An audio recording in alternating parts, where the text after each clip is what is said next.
사복음서를 가만히 보면 이 사복음서의 핵심 내용은 예수님입니다. 예수님께서 어떻게 행하셨는가, 그리고 어떠한 박해와 핍박 가운데서 사역을 하셨는가가 이 사복음서에 잘 기록되어 있고요. 사도행전은 시선을 조금 옮겨서 예수님이 승천하신 후에 그 복음의 전함을 물려받은 예수님의 제자들과 또 그 제자들의 제자들, 우리는 사도라고 부르지만 예수님을 직접 본 적이 없거나 소문으로 들었거나 자기의 아비에게서 아니면 믿음의 스승에게서 배웠던 그 그리스도에 대해서 전하는 사람들, 그 사람들이 어떤 박해와 고난을 당했는지, 그리고 그 박해와 고난 가운데서 어떻게 신앙을 지켜갔는지를 기록한 것이 사도행전이죠. 어떠한 박해에도 굴하지 않고 복음을 열심히 전했다는 것이 사도행전의 핵심 내용입니다.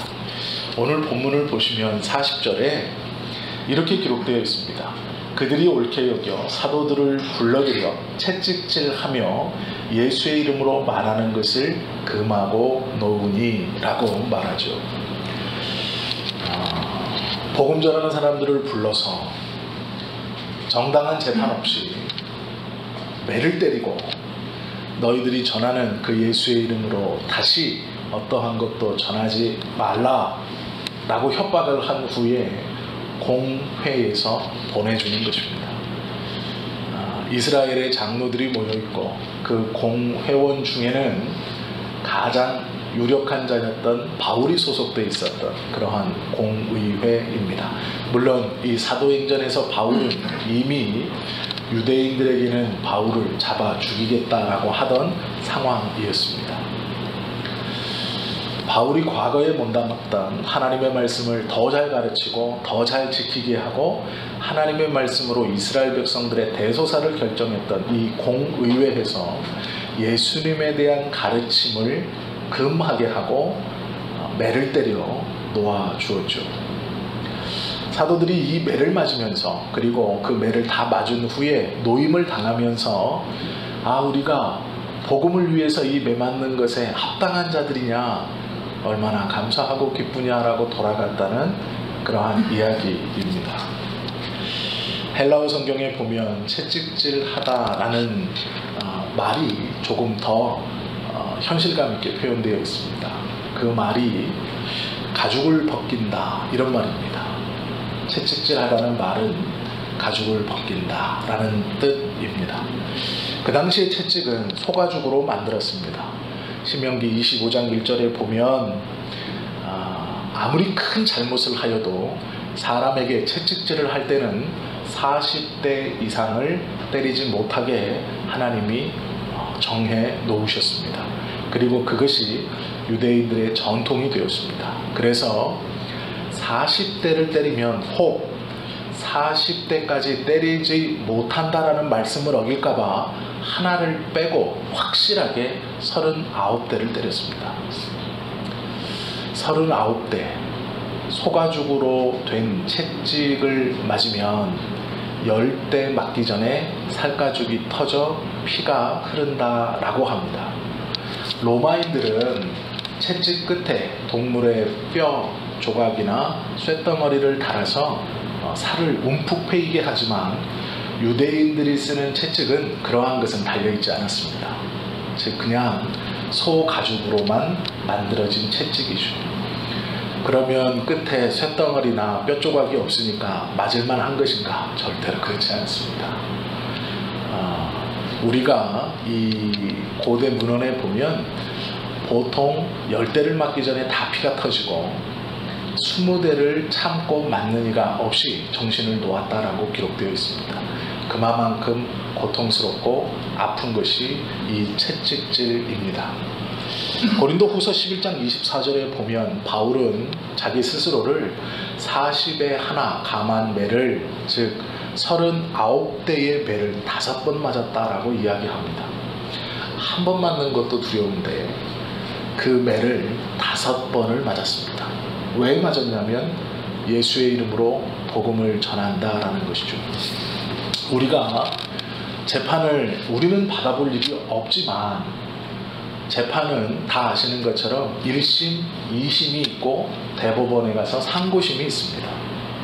1심과 2심에서 판결을 내려서 그것이 그대로 되면 그냥 인정되는 것이고, 그래도 나는 이걸 인정할 수 없습니다 하면 대법원에서 2심 판결이 제대로 된 것인지 되지 않은 것인지를 판결하고, 잘못되었다면 2심을 다시 해라 이렇게 말하죠. 그렇게 한 번 더 기회를 주어서 총 3번의 재판을 받게 합니다. 이스라엘도 이 재판 제도가 있었습니다. 어떠한 잘못을 하면 그냥 이 사람이 잘못했습니다가 아니라 성인 남성 2명 이상이 자신의 명예를 걸고 재판정에서 공개적으로 증언했어야 합니다. 그리고 그 증언하는 사람들의 명예가 이 재판을 받는 사람의 명예와 견주어 손색이 없을 때 그들을 증인으로 선택했습니다. 그리고 결과를 내렸죠. 오늘 공의회에서 사도들을 불러다가 재판을 하는 도중 그 공의회의 유력자 중 하나가 오늘 우리가 읽으신 본문처럼 이야기합니다. 저들이 하는 것을 우리가 잘못 막을 수도 있다. 하나님께서 저들을 사용하신 것이면 감히 우리가 막을 수 없을 것이다. 그러니 재판을 하지 말고, 즉 기록을 해서 판결을 남기지 말고 가만히 두고 보자 라고 이야기합니다. 그런데 공의회의 사도들을 불러들여 공의회 재판을 열었기 때문에 그냥 돌려보내는 것은 자신들의 체면에 옳지 않다고 생각했던 것 같습니다. 그래서 판결도 안 났는데 매를 때려서 예수님의 이름으로 말하는 것을 금하고 보낸 것이죠. 이것이 예수 그리스도를 전하다가 공에 잡혀온 피고인들의 판결의 기준이 되어버린 겁니다. 그래서 이것을 시작으로 바울이 복음을 전하다가 유대인 공의회에 잡혀오면 40에 하나 다만 39대의 매를 5번이나 맞은 것이죠. 이건 재판을 가지고 맞은 게 아니라 사도행전에서 처음에 사도들을 잡아다가 공의회에서 내렸던 벌이 기준이 되어서 그대로 사도 바울과 다른 사도들에게 행하는 전통적인 것이 되어버린 것입니다. 그러기에 바울은 동일한 죄로 끌려올 때마다 재판이 아니라 이 전통대로 매를 맞고 노임을 받은 것이죠. 그 시작입니다. 그 출발이 오늘 본문입니다. 사도들을 잡아다가 매를 때려라, 즉 살가죽을 벗겨라, 그리고 예수의 이름으로 말하지 말라라고 겁박한 후에 돌려보낸다 라는 것은 하는 사람도 쉬운 일이 아니지만 당하는 사람도 결코 받아들이기가 쉽지 않은 일입니다. 매를 맞는다는 것은 환영할 만한 것도 권장할 만한 것도 아니죠. 그것도 소 가죽으로 만든 채찍으로 몸이 결박당한 채 맞는다는 것은 수치스러운 것을 떠나 영구적으로 몸에 상처가 남는 모욕을 받는 것입니다. 이 당시의 사람들은 하나님의 나라에 들어갈 때 지금 그대로 가지고 있는 육신을 가지고 간다고 믿었습니다. 그래서 사람이 죽어도 절대로 화장하지 않았습니다. 그대로 땅에 묻고 그 몸 그대로 부활한다고 믿었습니다. 생각해 보십시오. 그렇게 하나님의 나라에 들어가는 육신에 맷자국이 있습니다. 울퉁불퉁 살이 터지고 흉터가 있습니다. 그 몸을 가지고 하나님의 나라에 들어가고 싶은 사람은 없을 겁니다.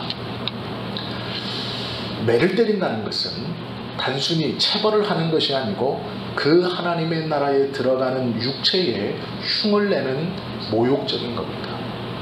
대부분의 사람들은 예수의 이름으로 복음을 전하다 잡혀 너의 육신에 매 39대가 닿으면 매를 맞는다는 공포보다 하나님의 나라에 내가 흉을 진 육신을 가지고 들어가 영원히 살아야 한다라는 공포와 모욕감에 도망다니고 숨고 그 행위를 자제하곤 했습니다. 즉 이것은 예수의 이름으로 복음을 전하는 유대인들뿐만 아니고 그 사상을 배워 가지고 있는 천국에 대한 육신을 가지고 간다라는 것을 가지고 있는 사람들에게는 매우 두려운 것이죠. 꺼리는 것이고 피해갔으면 하는 것입니다. 몸에 채찍 자국을 남겨준다는 것은 하나님의 나라에 그 몸뚱이를 들고 간다라고 생각했던 이들에게 매우 꺼리는 것입니다. 그런데 예수의 이름으로 복음을 전하는 이들을 잡는 족족 39에 해당하는 매를 치며 그 몸에 흉터를 남겨놓는 짓을 하는 것이죠. 그렇게 피하고 싶은 매를 사도들은 참으로 놀랍게도 맞고 나오면서 그 흉을 가지고 나오면서도 자랑스럽게 여겼습니다. 그리하여 바울은 공개적으로 내 몸에 예수의 흔적을 가졌다라고 말하죠. 왜요? 예수님도 하나님의 아들이라고 말씀하시고 사역하셨지만 그가 십자가에 달리시기 전 매를 맞아 그의 살가죽은 너덜너덜해져 있었습니다. 그의 육신은 처참하리만큼 흉한 채찍 자국의 흉터를 가지고 있었습니다. 그리고 그의 육신은 옆구리에 창이 찔려 손과 발에 못이 박혀 그 흉터를 가지고 하나님의 나라를 간 것이죠. 어떠한 유대인도 원하고 바라는 하나님의 나라의 입성의 모습은 아닙니다.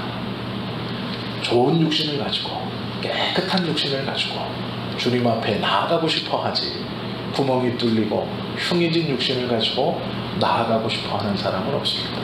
그러나 바울과 사도들은 다르게 생각했습니다. 이것이 영광의 흔적이고 예수의 흔적이라고 공공연하게 말했습니다.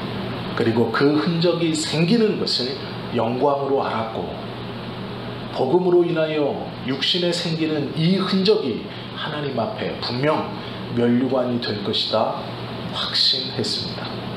그것을 즐겨하진 않았지만 그 체벌이 떨어질 때 비굴하게 도망치거나 숨지 않았다는 것이죠. 그것을 하나님께서 주시는 영광으로 알았다라는 것입니다. 고난과 아픔은 피하고 싶은 것이죠. 누구도 좋아하지 않습니다. 그러나 하나님께서 그렇게 하신다면 하나님의 뜻으로 알고 그것을 감사히 받는 것이 신앙인의 모습입니다. 문신만 있어도 꺼리는 것이 현대의 시선입니다. 과거에는 더했습니다. 지금 우리가 누구에게 문신이 있다면 그 사람을 다른 눈으로 볼지도 모릅니다. 뭐 하는 사람이래, 뭐 했던 사람이래, 아유 흉측하고 망측해라. 그런데 생각해 보십시오. 그의 몸에 살이 터지고 찢어지고 상처가 있습니다. 누가 보아도 큰 죄를 저질러 맞는 채찍 자국이 있습니다. 형벌로서의 자국입니다. 어떤 누구도 좋아하지 않을 겁니다. 그러나 제자들은 그것을 영광으로 알고 받아들입니다. 이것이 신앙인의 모습이고 믿음의 자세입니다. 하나님께서 우리에게 복음으로 말미암아 채찍질을 세상에서 때릴 때 그 자국이 우리의 영혼에 있다는 것은 부끄러운 것이 아니고, 그 주름이 우리의 영혼에 있다는 것은 꺼리는 것이 아니고 감사하고, 또한 주님 앞에 주님과 똑같은 흉터와 자국이 나에게도 있습니다라고 감히 말할 수 있는 영광인 것이죠. 복음으로 인하여 받는 고난은 육신의 채찍질의 흔적이 생기는 것보다 우리의 영혼에 더 큰 영광의 면류관을 하나님 앞에 쌓아가는 귀하고 복된 것입니다. 바울은요, 이렇게 40에 하나 감암매를 5번을 맞은 이유가 있습니다. 바울이 성격이 이상해가지고 남들이 없는 것이 나는 있으니 특이한 걸 좋아하고 튀는 것을 좋아해서 남들은 한 번의 흔적도 꺼려하는 것을 나는 온몸에 5번이나 39대씩 5번이나 맞은 이 흔적을 자랑한 사람이 아니죠. 성격이 이상해서가 아닙니다. 그가 이 모욕적인 매를 맞는 고통을 감수하고 그것을 영광으로 알았던 이유가 있습니다. 그것은 바울의 신앙 고백에서 알 수 있죠. 로마서 1장 14절에 보면 헬라인이나 야만인이나 지혜 있는 자나 어리석은 자에게 다 내가 빚진 자라 말하고 있습니다. 세상에 존재하는 모든 사람에게 내가 빚을 졌다라고 말합니다. 정확한 비유일지 모르지만 이것이죠. 어느 날 누군가가 저를 불러서 너무 좋은 음식을 대접합니다. 저는 그래서 그걸 배부르게 먹었습니다. 그런데 그리고 나서 교회에 왔더니 성도들이 다 굶고 있는 겁니다. 그러면 누구도 뭐라고 않지만 내가 몰랐구나. 먹을 때는 맛있게 먹고 내 배가 불러 내가 행복하고 내가 좋았는데 그 음식을 다 먹고 배부른 상태로 교회에 온 우리 모든 성도들이 다 굶고 있구나 라고 하면 바울의 이 고백처럼 되는 것입니다. 내가 주의 은혜를 받아 나의 영혼이 자유롭고 하나님의 은혜가 무엇인지 알아 나의 영혼이 죄에서 노임을 받아 이 기쁨과 이 감사에서 살고 있는데 세상의 사람들을 보니 여전히 죄에 눌려 그 기쁨과 감사와 행복을 맛보지 못하고 살아가는 것이죠. 그러니 빚진 자라고 스스로 사명을 하나님께서 부여해 주신 것을 자각하는 것이죠. 내가 받은 은혜와 내가 먹고 마셔 목이 가라고 또한 갈증이 해소되며 내 배가 불러 느끼는 이 복음으로 인한 충만함을 이들은 모르고 있다는 것에서 그는 빚진 자라고 스스로를 이야기합니다.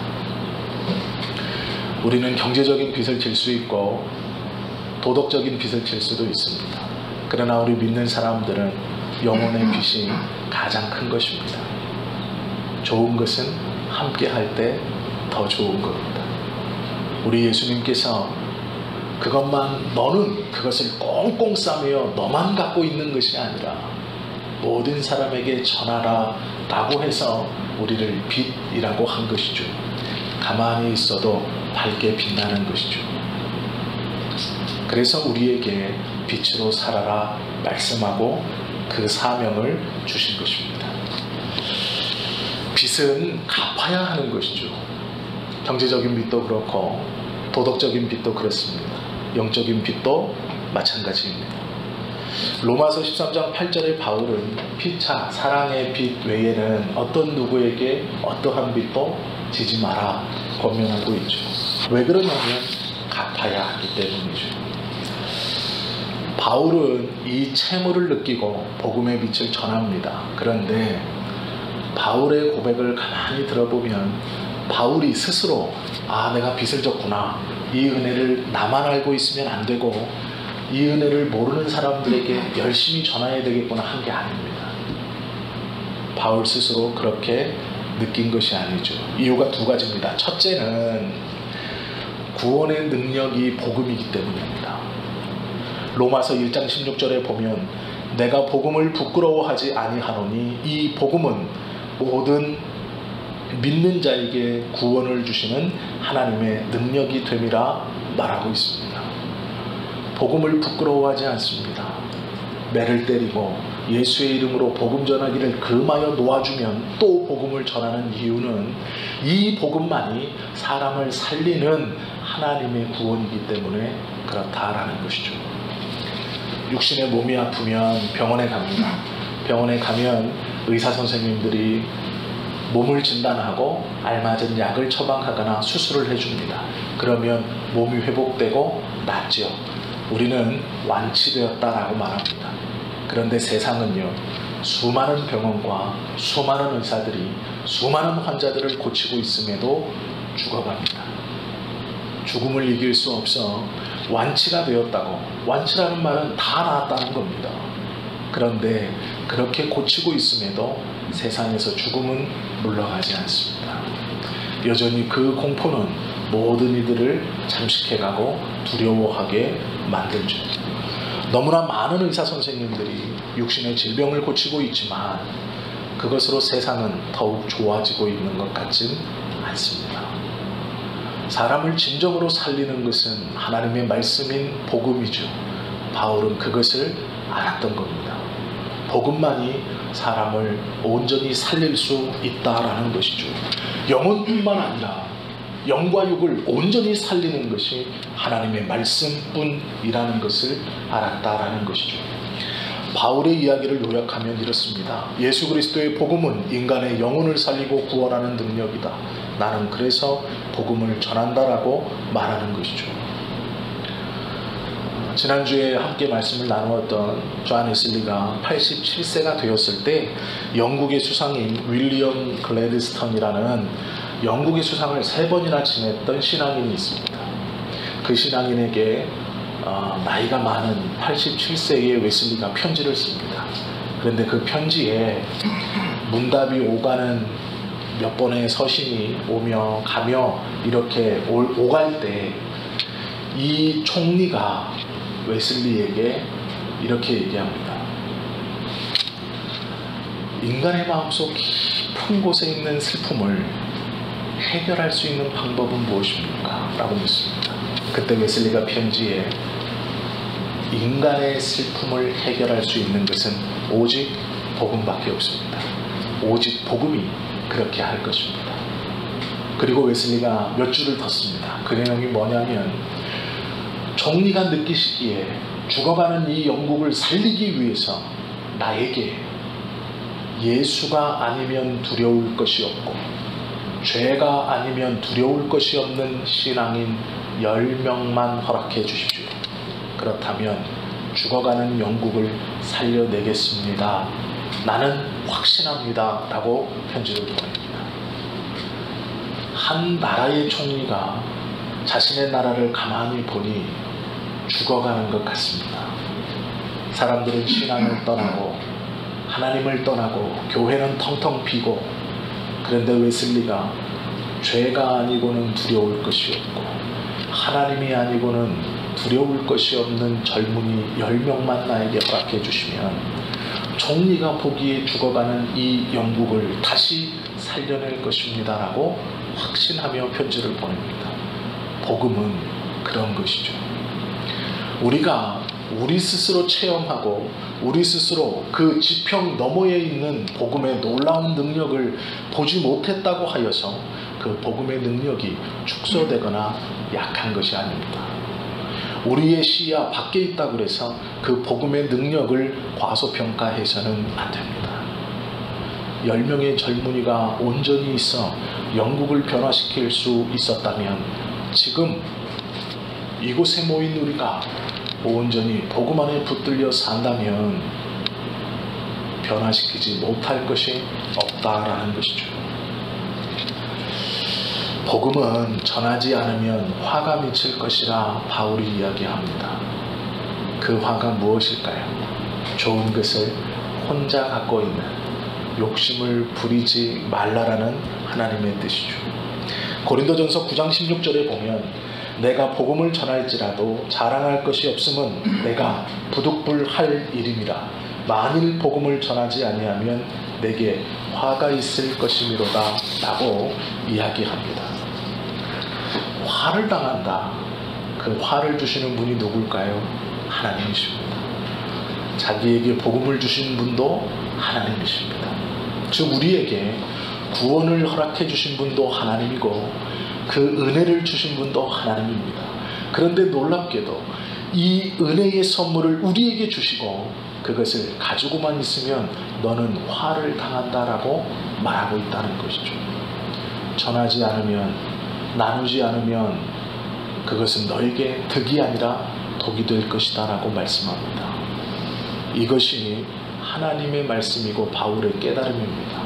우리가 이 예배를 드리며 이 말씀을 깨닫지 못하면 어쩌면 교회는 우리에게 짐이며 신앙과 믿음은 우리의 삶의 짐이 될 것입니다.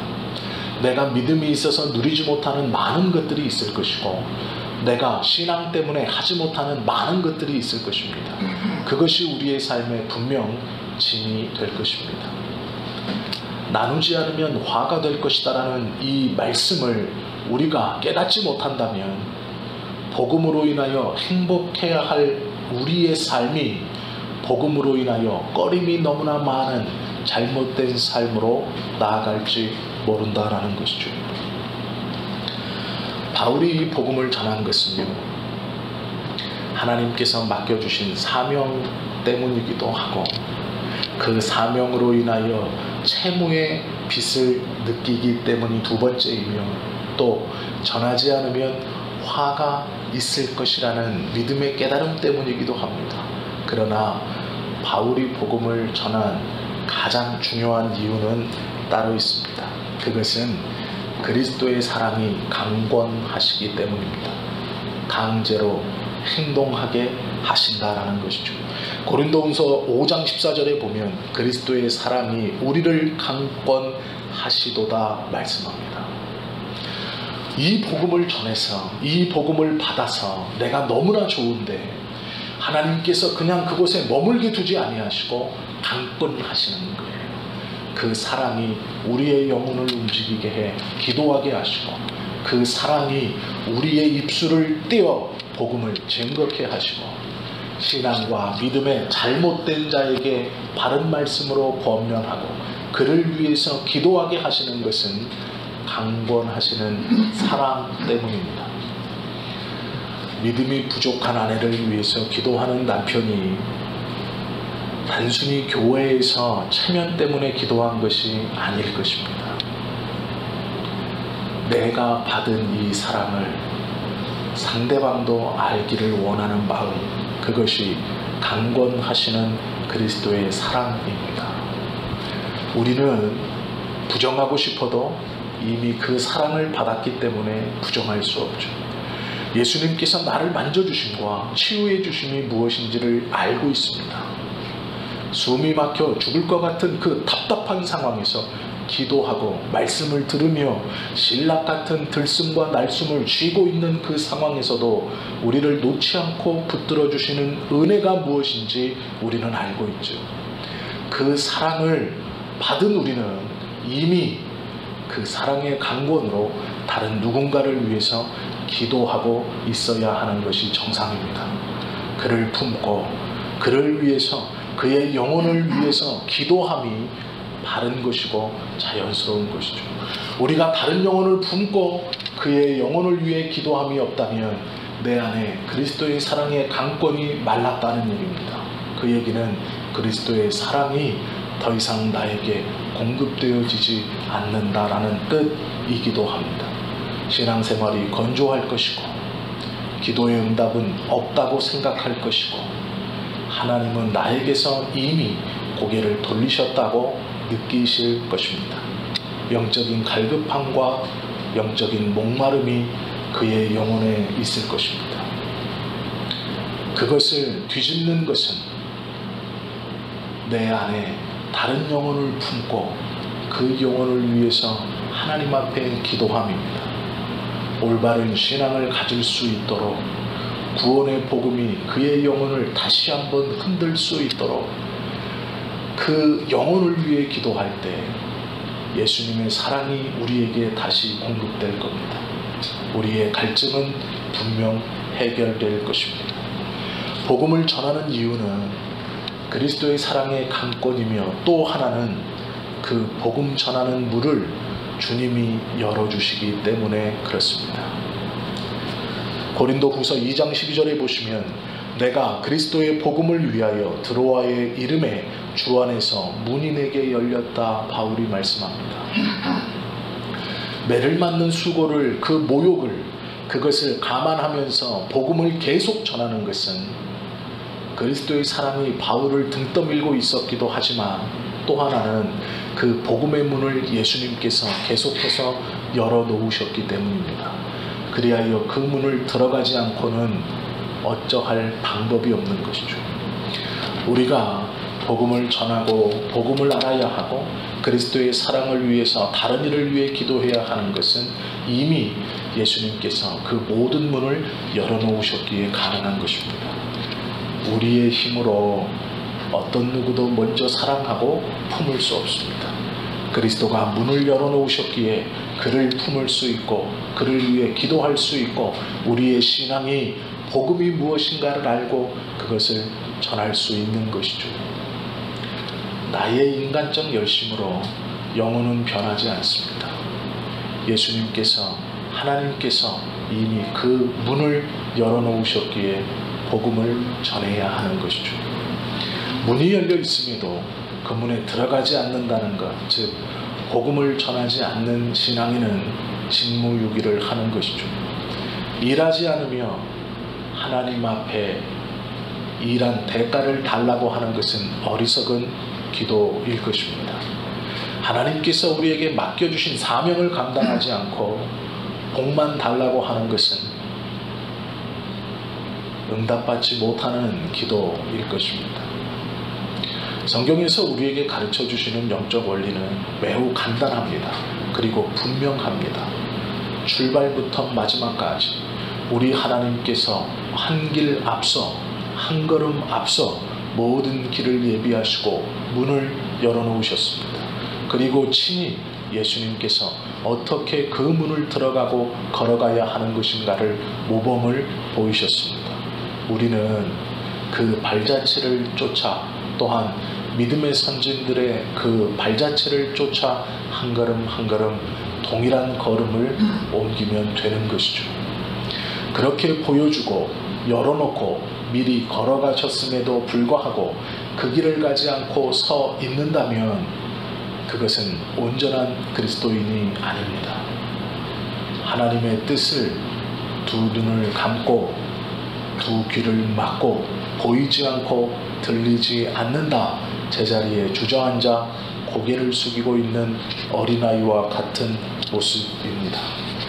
우리의 관심은 육적인 죽음이 아닙니다. 우리의 관심은 영적인 삶입니다. 우리가 복음으로 인하여 고통과 아픔을 당한다면 그것은 예수님으로 인하여 채찍질의 흔적을 가진 사도들의 그 귀하고 복된 삶의 믿음의 흔적과 같은 것입니다. 복음 때문에 고난받으신다면 오늘 이 사도들처럼 기뻐하며 능욕받는 일에 합당한 자로 여기심을 기뻐하면서 예수의 이름으로 고난받는 것을 하나님 앞에 영광으로 알고 우리 주님의 사랑에 감동해서 주님의 강권하심으로 인하여 문을 활짝 열어주신 그 문 앞에 서서 그 상처를 안고 과감히 그 문을 들어가시는 그리하여서 복음을 전하고 우리의 믿음 또한 그리스도의 장성한 분량에 성장하실 수 있는 저와 여러분 모두가 되시기를 예수님의 이름으로 축원합니다. 기도하시겠습니다.